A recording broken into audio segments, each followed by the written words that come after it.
जब हम भगवान गणेश का ध्यान करते हैं तो हमारी आंखों के सामने एक पुरुष रूप आता है। हाथी मुख, गोल पेट, चार भुजाएं, मोदक और मूषक वाहन। परंतु क्या आपने कभी कल्पना की है कि गणेश का एक स्त्री रूप भी हो सकता है? विनायकी, यह नाम स्वयं में ही रहस्य समेटे हुए है। यह कोई साधारण देवी नहीं, बल्कि स्वयं गणेश की स्त्री शक्ति है। उनके बारे में वर्णन मिलता है शिव महापुराण, देवी पुराण और तांत्रिक ग्रंथों में। शिव महापुराण में बताया गया है कि ब्रह्मांड के प्रत्येक देवता की एक शक्ति तत्व होती है जो उनका स्त्री रूप होता है। जब देवी शक्ति ने विश्व को असुरों के आतंक से मुक्त करने के लिए एक स्त्री सेना का गठन किया, तब सभी देवताओं की शक्तियों ने रूप लिया। गणेश की शक्ति के रूप में प्रकट हुई विनायकी देवी। जब दुर्गा माता ने महिषासुर, शुंभ निशुंभ और रक्तबीज जैसे महाअसुरों के विरुद्ध युद्ध छेड़ा, तब विनायकी देवी ने भी देवी की सेना में सम्मिलित होकर युद्ध किया। उन्होंने विघ्नों का विनाश किया, परंतु पुरुष रूप में नहीं, बल्कि एक सौम्य, शांत लेकिन शक्तिशाली स्त्री रूप में।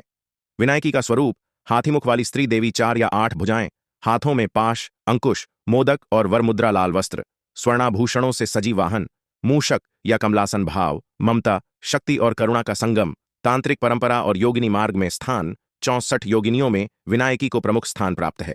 तांत्रिक साधक उन्हें विघ्नेश्वरी कहकर पूजते हैं। वे बुद्धि, सिद्धि और आंतरिक शुद्धि की देवी मानी जाती हैं। विनायकी का ध्यान क्यों करें? जब जीवन में बार बार बाधाएं आ रही हों और पुरुषार्थ विफल हो रहा हो, तब स्त्री शक्ति का आह्वान ही मार्ग खोलता है।